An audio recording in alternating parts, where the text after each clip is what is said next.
Financing a real estate investment property might seem overwhelming, but understanding your options can make it so much easier. Think about it like buying a car. There are different ways to pay, and the right option depends on your situation. Today, I'm going to be breaking down all of the financing options you need to know, from conventional loans to creative strategies that can help you scale faster. Whether you're starting out or you're looking for ways to maximize your investments, I got you covered.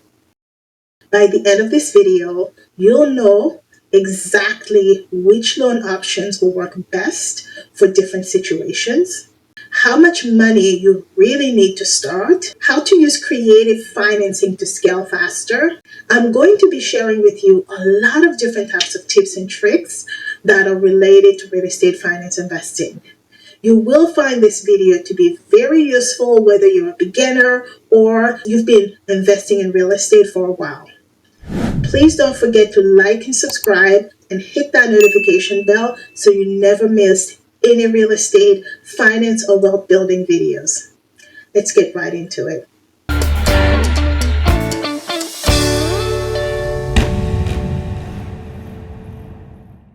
Hey everyone, welcome back to my channel. I share all things finance, career, and business. I'm committed to empowering women to build long-term wealth by leveraging their career to build scalable side businesses. Today, we are breaking down everything related to finance when it comes to real estate investing. Let's get started by understanding your different loan options. When it comes to financing your real estate property, you have a lot of options available to you. Some of them will work, some of them may not work. I also want to preface this video by saying this.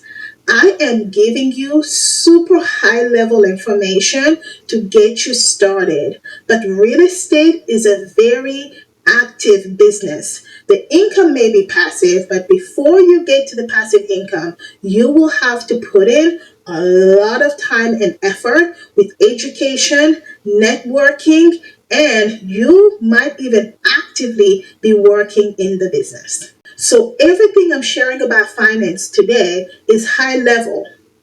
You still have to dig in and do the research to really understand all of the different nuances, the paperwork, the demands on making sure like what your credit score, matching up your credit score to all the different paper demands, etc., related to everything we are talking about, okay? You will have a very specific situation that would make each one of these strategies look very different for you than it would look for me, for your sister, your brother, your uncle. With that disclaimer out of the way, let's get started with understanding your loan options. The first types of real estate loans and the most common ones are conventional loans. These loans are offered by the bank or a mortgage lender and typically will require that you put down anywhere from 3.5 all the way to 25% down. Now, 3.5% is if you are buying a residence for yourself.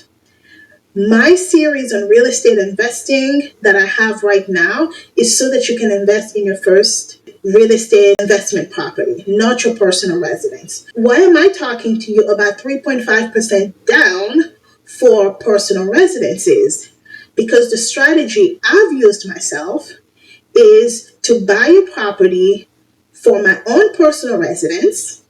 I lived in it for about a year, fixed everything up, then I move on to my next property and turn that into my rental property. So that is why, even though everything we're talking about is technically for investment property real estate, we're still going to talk about residential because the best way for you to get started is to buy your own personal home, then convert it into a rental. If you're buying a rental outright without going through this personal residence strategy first, you will have to put down 20 to 25%.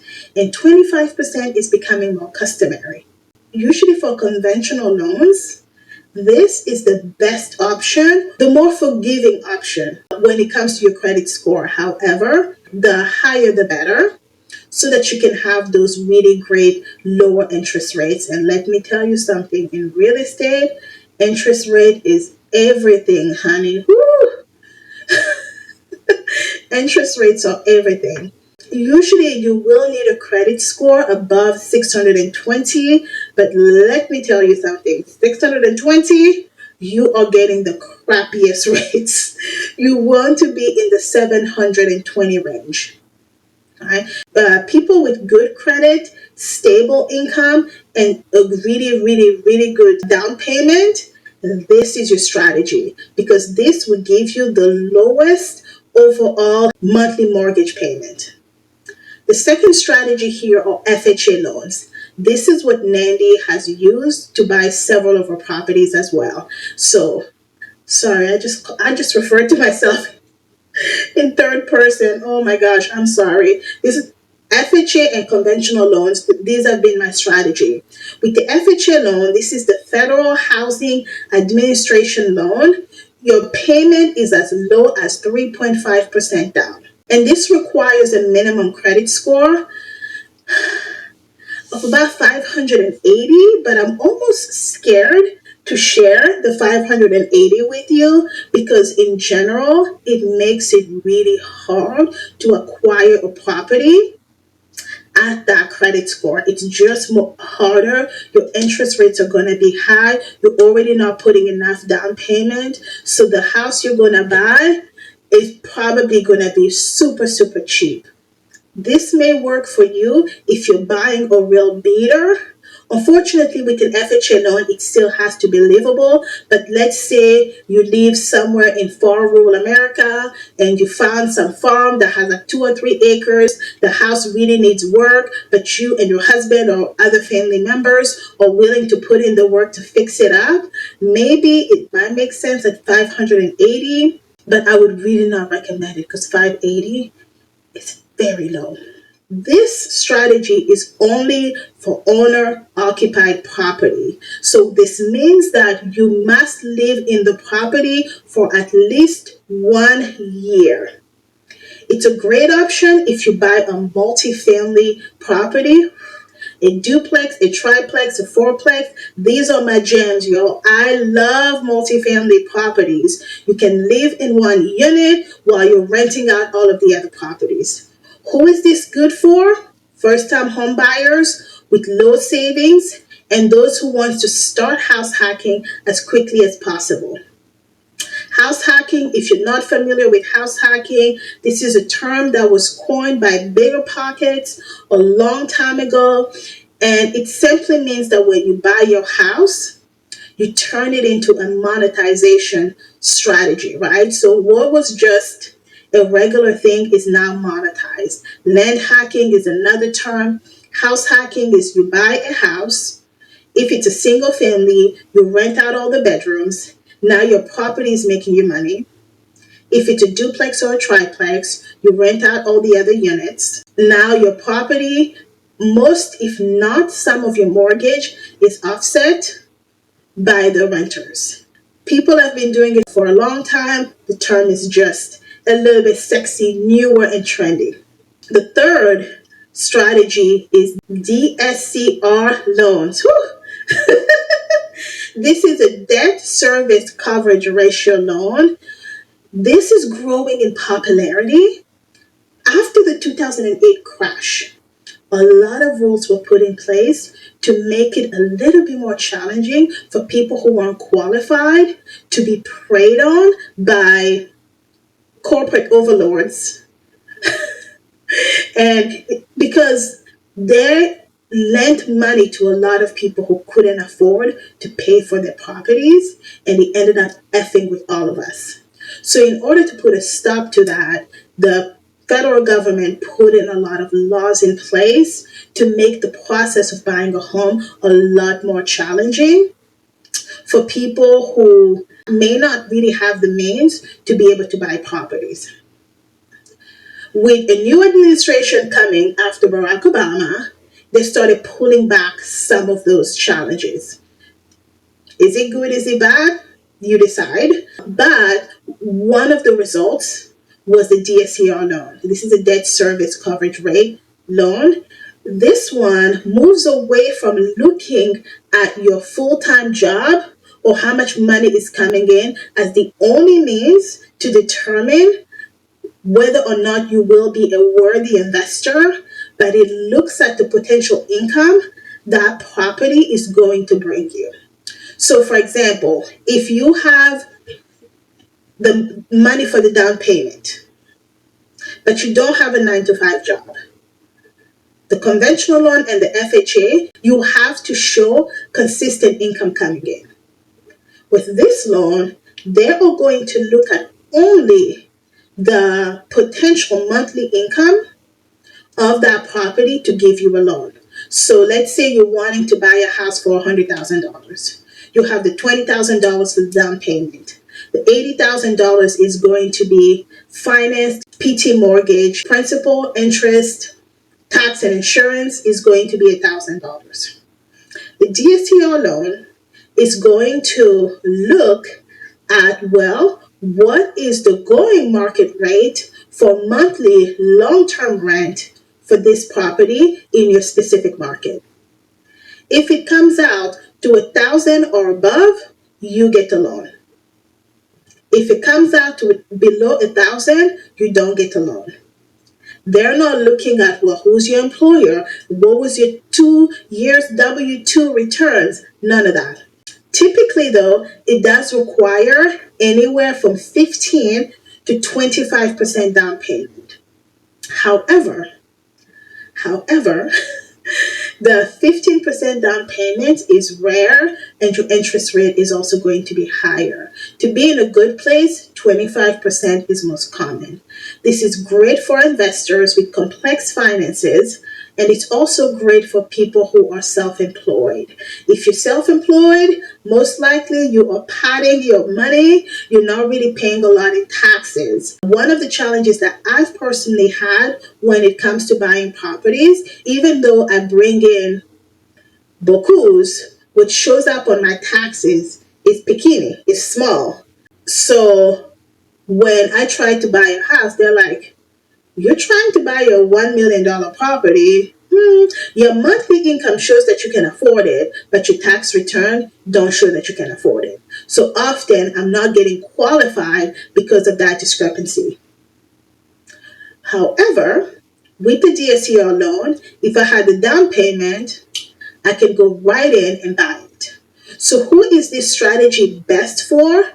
Investors who want to qualify based on the rental income alone and not personal income.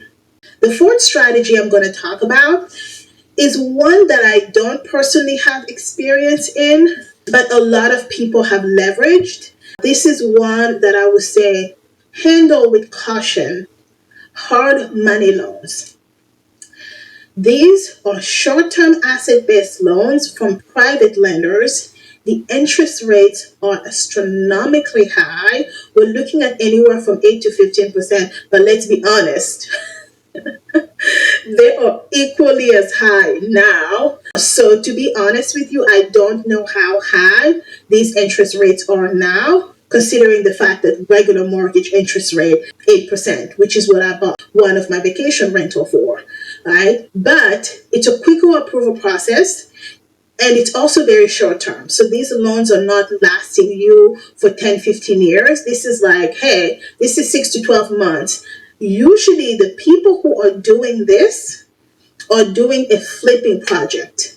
They are buying a property, fixing it up, and then after that, they will flip it. They will either sell it or they will try to rent it out. And the down payment really depends on who you're talking to, okay? Some lenders will help you put down as low as 10%, but some of them might even go down to up to as high as 40%.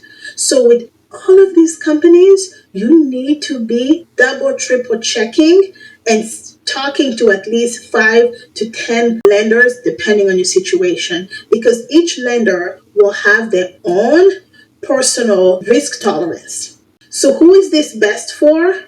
Experienced investors looking for a short-term financing option so that they can flip a property as quickly as possible without using their own money. Okay, so what they would most likely do is buy a beat-up property, put in this hard money loan into that property, fix it up. After they sell it, the money goes to the hard money lender first. They pay all of the obligations, contractors, real estate, realtors, etc. And then whatever is left goes towards the investor. This is a strategy that has been highly popularized by HGTV, but trust me, it's a hard life to live having to deal with contractors. I'm going to leave it there. The fifth strategy is HELOCs, home equity lines of credits. This is a credit line borrowed against the equity in your home. It works like a credit card with flexible withdrawal options. It tends to have a lower interest rate relative to the hard money loan, but it enables you to be able to use up some of that money to invest in another property or to even add an addition to your own property. A HELOC is a great strategy to really scale up your portfolio. Who is this best for? Homeowners with substantial equity looking to fund the next property or looking to add an addition to their current property. Now, let's talk about how much money do you really need to get started in real estate. I shared a little bit about this as I was going through each strategy, but let's break it down a little bit more in this section. You ideally need at least 3.5% down minimum, unless you're a veteran. If you are a veteran, you can invest in real estate with 0% down. To me, the best combination is a veteran who's also a contractor because you will only be winning at real estate. So think about this combination, right? You're a veteran who's also a contractor. You're married to a high-powered executive, college-educated woman who's bringing in the cash. She takes the cash from her income. You leverage that cash to buy rental properties. You're working on those rental properties on almost a full-time basis, doing all of the work, saving hundreds and thousands of dollars on the maintenance. That combination, to me, beautiful. Chef's kiss. But I'm sorry, I went on a tangent. Let me bring us back, okay? 3.5% down payment if you are not a veteran, all the way up to 25% down payment. I'm a believer in putting as little money as you can down, okay? However, your down payment depends on your loan type. You will also have closing costs. Closing costs will typically be anywhere from 2 to 5% of the total loan amount. However, depending on the market conditions, usually the seller, you can negotiate that the seller pay all, if not most, of the closing costs. You're also going to need reserves. Most lenders will require that you have at least 3 to 6 months worth of mortgage payment in a savings account somewhere. For me, when I was buying my property, my 401k counted as my reserves. Now, I don't know if every lender does that, but I know for me, they counted that. I think when I bought my most recent property, about 90% of my money went towards the down payment. So whatever I had left wasn't enough for 6 months of all of my mortgages. However, my lender was like, we see that you have enough in your 401k and you have enough in your monthly salary coming in from your full-time job. So they considered me for the loan. Repairs and renovation money. Every time I have purchased a property, I have always gotten into credit card debts. And the reason why I did that was because I never had enough for repairs and renovations, or I would budget a certain amount and I will always end up shooting past that. So you need to budget for upgrades, especially if you're buying a fixer-upper. You need to have some money set aside not some, but quite a bit of money set aside to pay for renovations.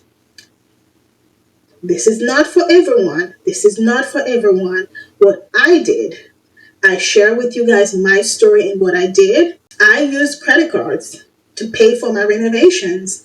And you will see my story. I've done it 3 times. And every single time, within about a year and a half, I finished paying off all of my credit cards. But also, I use a lot of 0% down credit cards. So because I have about 13 different credit cards, I'm able to move money around so that I can get as many 0% down credit cards as I possibly can. That's just me. Emergency funds, unexpected repairs, vacancies, maintenance issues. My God, all of these different things are going to happen to you. Along with budgeting for repairs, you need to budget for emergencies as well. So, if you wanted to buy a $200,000 property with a conventional loan, you will need $40,000 for the down payment, about $6,000 to $10,000 for the closing cost. You should have about $5,000 to $10,000 in reserves. So the total you will need will be about $51,000 to $60,000. Now, if you could reduce the down payment and you could reduce the closing cost, you can see how all of a sudden that $50,000 to $60,000 can easily become $20,000 to $25,000. Okay, so don't be discouraged by the big numbers. You can make it work with lower numbers. You sure can. Okay, you absolutely can make it work with lower numbers. Just get out your spreadsheet. We'll leave a link for a spreadsheet down below of how you can put all of these things down on a piece of paper and assess how much you will actually need. Okay, with that out of the way, let's talk about the role that your credit score and your debt to income ratio plays in purchasing your property. Your credit score. Why does it matter? I know if some people who are big Dave Ramsey fans don't really believe in credit scores, but honey, let me tell you something. For the average you and me, we need a credit score and we need it to be clean, pristine, and we need it to be high. The higher your credit score, the lower your interest rate, but most importantly, the better your loan options. You need to aim for a minimum credit score of 620 as your middle score. This is really important. If you have 620, 720, and 580, your middle score, they would take 620. Okay? If you have 620, 580, and 575, your middle score is 580. So you need to always have a 620 minimum across all of your 3 credit bureaus. But my suggestion is to be as close to the 700 as possible. However, I personally do not advise you waiting for some perfect credit score to buy. You buy when you are approved by a lender. If a lender is going to approve you at 580, you buy that house with 580, okay? That is just me. I'm a big believer in people investing in real estate. Let me tell you something. Making mistakes in real estate is not going to be fatal. What is going to be fatal is you not investing in real estate. If you make stupid mistakes in real estate, is it going to hurt you? Hell to the yeah. But hopefully, you taking the time to listen to this shows me that you are not going to be the people who will be making stupid, foolish decisions. People end up with low credit score for a lot of different reasons, so I'm not going to judge you for having a 580 credit score. But if a 580 credit score, you are able to find a lender who would approve you at a decent interest rate, you take it. However, you should be working on improving your credit score. So here are some things you can actually think about when it comes to improving your credit score. paying your bills on time. I hate when people say this, right? However, it's important for you to pay the right bills that matter on time, especially your credit card bills. Those need to be paid on time. I have a whole series on credit card videos and how to read your credit card statement, because a lot of people pay their credit cards with not paying interest in mind, but they don't pay their credit cards with credit score and credit card debt in mind. If you watch these videos, it's going to make perfect sense. There's a specific way you have to pay off your credit scores to make sure that if you are on this journey, it's being reflected in your credit report. Keep all of your old credit cards open. Please, please, please do not close credit cards. Pay them off and keep them in your card, because that is history that shows how dependent you would be and how good you are at paying your debt. And honestly, if you have to, you might have to open a few more credit cards. I know I am saying this very carefully. When I bought my first property, I never had a credit card, and my credit score was below 600. The advice I was given was that I needed to show that I was going to be dependable with credit. Because all that your credit score is how comfortable is this person at managing large sums of money and paying those back. Okay? So if you need to, you might have to open a credit card, use it for some of your grocery bills, etc., and pay it in full at the end of the month. That would kickstart the credit reporting history and boost your credit score. But use that strategy at your own risk, okay? Let's talk about your debt to income ratio, or your DTI. Ooh, if you are in real estate, you will hear that word quite often. DTI this, DTI that, DTI then. Your DTI is your total monthly debt payments divided by your monthly income. So if we were to take all of the debts that you have to pay on a monthly basis, and usually they don't account for things like electricity or whatever, but they think about like the main stuff, interest, like your mortgage payment, your rent, your student loan debt and stuff like that, and then they divide it by your monthly income. Most lending companies will prefer a DTI of 40 to 43% or below. So the best way to reduce your DTI, unfortunately, is by paying down your debts. Or, my favorite way, increasing your income. This is what I preach on my channel all the freaking time. Sometimes you cannot penny pinch your way to the top. You have got to find a way to increase your income. When I was making $60,000 a year, I could only afford about a property for about $170,000, maximum $200,000. When I started making $120,000 or $180,000, I was then able to afford a property well above the $600,000 range. Because of my high yearly income, I can afford to have multiple rental real estate mortgages without really impacting my DTI, because I strategically make sure that each one of my properties can stand up on its own. So it's not really impacting my DTI. The only way to reduce your DTI is by first decreasing your debt or increasing your monthly income. There really is no other way. You're decreasing one or you're increasing the other. Every once in a while, we have to come up with creative strategies to scale faster.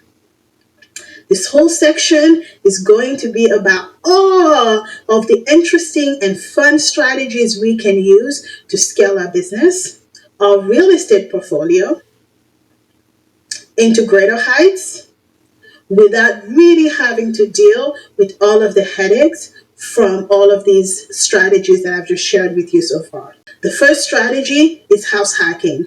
I shared a little bit about this strategy earlier. However, house hacking It's very close to my heart.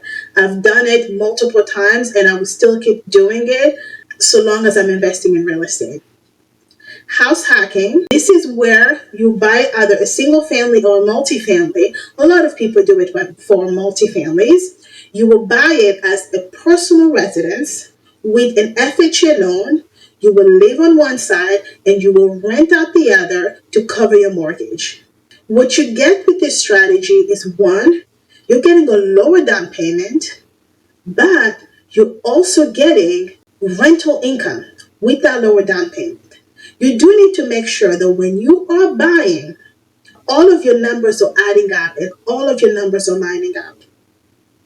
When you put 3.5% down payment, your monthly mortgage is going to be higher. And your appreciation or your equity buildup is going to be lower. So you really do have to make sure that with that higher monthly payment, those other properties will still be able to cover. At minimum, in my opinion, you need to look for 60 to 80% of your mortgage income covered. Sometimes your first 2 years, you may not get to that 80%, but try to get there within year 3. I did the same thing with one of my properties. When I first bought it, I house hacked a duplex. I lived upstairs in the bigger unit, and I had a tenant downstairs in the smaller unit. They were paying $1,500 when I first bought the property. The mortgage was $3,500. So they were only covering at the time 40% ish, right? Because they were paying $1,500. The mortgage was $3,500. I ended up converting my upstairs unit into a duplex. It did cost me quite a bit of money, but now I went from a 2 unit to a 3 unit. The upstairs unit, because it was nice and shiny, even though it was smaller, about half the size of the downstairs unit, it rents out at around $1,500 a month. So now, between those two properties at that $1,500 range, within about a year, I went from my tenants paying only $1,500 of my $3,500 mortgage to tenants paying $3,000 of my $3,500 a month mortgage. The other thing I did was that my downstairs tenant was a Section 8 tenant. I got Section 8 to pay me all commensurate rates with everybody else in the neighborhood. That was around $1,900. It was around $2,100. We settled at $1,975. And I was like, you know what? I would take it. So now my $1,500 has gone to almost $2,000, plus the $1,500 on the small little casita unit that I built upstairs. So now my full mortgage is covered by these two tenants. Eventually, I moved out of that property, and the third tenant, that's all cash flow. Okay, so, but it took me about a year and a half to get to a place where everything, the whole mortgage was covered by my tenants. So sometimes your numbers may not line up right now, but think about what's possible. Do the work you need to do to make it happen and just go for it. Because I did the same thing. The second creative strategy is seller financing. So instead of a bank loan, your seller is now acting as your lender. These strategies are hard to come by, but depending on your connections, who you know, you might just be lucky enough to be one of those people who find somebody who wants to sell. Their house is paid off outright. They don't want to go through a fancy bank, and you work something out where you buy it directly from them. You make the payments directly to the seller, and often it has less strict credit requirement. This strategy is useful when you're buying from a motivated seller who already owns their property outright. This is really important. You need to guarantee that that seller owns that property, that they have owned the title. Because if they don't own the title, you could be making payments to somebody who is defrauding you. This is why, even if you sell a financing, you still want to go through a title company or through a lawyer. I have heard of quite a lot of nightmare seller financing stories where somebody was like, I've been making payments to this person, but they never owned the title. And that person was never making the payment to the bank that was owning that title. So the house was foreclosed on, and that tenant was like, wait, what happened? I thought I owned this, but they didn't actually own that property. So just some things for you to think about. The third strategy here is another one of my favorite. This is the BRRRR strategy. I have done the BRRRR strategy on several occasions. I didn't even realize that I was doing the BRRRR strategy. The BRRRR strategy is when you buy, you rehab, you rent, you refinance, and you repeat. You buy a distressed property at a discount, a significant discount.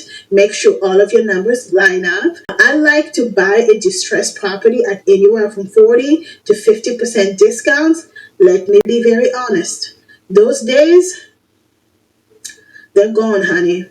They're gone, or it's a lot harder to find these properties. The people who coined this term coined it around the 2010, 2012s, when there was a lot of distressed properties because of the 2008 crash. Now, most properties are overinflated. So to find a property that's a fixer-upper, that would give you a discount of 40 to 50% so you can fix it in rehab and do all of that is very challenging. Not impossible, very challenging. But the thing about being a real estate investor, you always find a way. You will buy this distressed property at a discount. You will rehab it, do all of the renovation, and increase its value exponentially.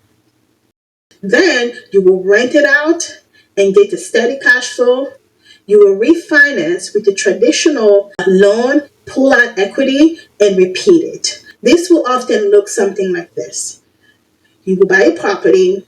Let's say you buy it at $100,000. If you buy it with an FHA at 3.5% loan, you can move in there, live in it, do all of the fixes little by little. After about a year, you refinance it. Let's say you put in $120,000 in it, but when you refinance, it's actually appraised for $150 or $170.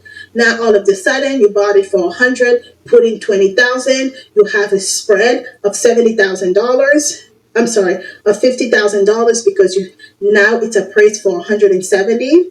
And I'm going to share with you guys exactly the best way to appreciate a property in a different video that's coming up. Stay tuned to this series. So now you have that $50,000 equity spread. When you refinance, the bank is going, whoever you refinanced it from is going to pay the bank where you owe the however much. If you put down 3.5% or 20% down, they will pay the bank first. If you paid for everything out of pocket, all of that money that's left is yours. If you use the hard money lender, they will pay the hard money lender second or first, depending on the situation, right? If you use the hard money lender, most likely they are the bank, so you will be paying them directly. But if you did a BRRRR, then there's another lender that you will be paying the money to. I hope that makes sense. When all of those obligations are paid for, the equity that's left is yours to go refinance another property. I'm sorry, it's yours to go buy another property. When you refinance, you get the equity surplus, okay? I hope that makes sense. With that said, that equity you will then use to purchase another property. You can do another BRRRR, buy it, fix it up, rent it out, refinance, and keep repeating. Doing a BRRRR tends to work very well if you're working with hard money lenders or private lenders. Often what you would do is you will buy and fix up with hard money or a private lender, and then you will refinance into a conventional mortgage. And from there, you would have your renters take your equity and repeat that. The fourth strategy is partnering with other investors. I don't know a lot about this strategy because I personally haven't used it, but this is where you find somebody with capital who wants to invest but doesn't want to manage property. So what you guys do, you create a partnership. You become the property manager, they become the financial capital investors. And at the end of the day, you split the profit based on an agreed percentage. So you provide your expertise as the investor, more of that hands-on experience, and they will provide the funding. This is, to me, a really beautiful strategy. And earlier, when I was talking about, think about having a wife who's a high-powered executive bringing in the money with a husband who is a veteran but is very handy and understands construction. That, to me, just right there in your relationship, you have a beautiful partnership. But this partnership doesn't just have to be husband-wife. You can look for somebody else who has the same qualities of bona fide. So think about two couples. One couple is a high income earner.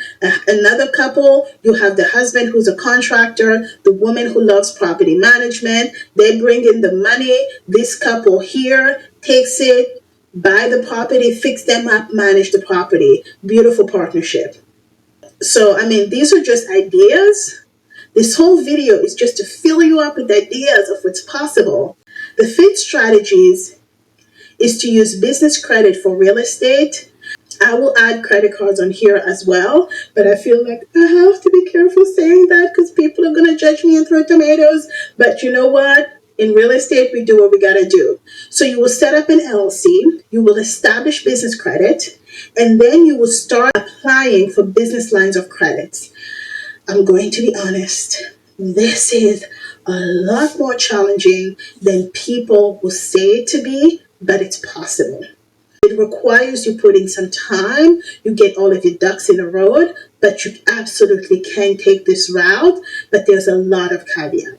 There's a reason why this is last on my list because I believe that there are easier and better strategies, but this is available to you, especially for people who are pushing the boundaries between real estate as an investment and real estate as a business. I feel like this needs to be its own separate video, right? What's the difference between real estate as an investment and real estate as a business?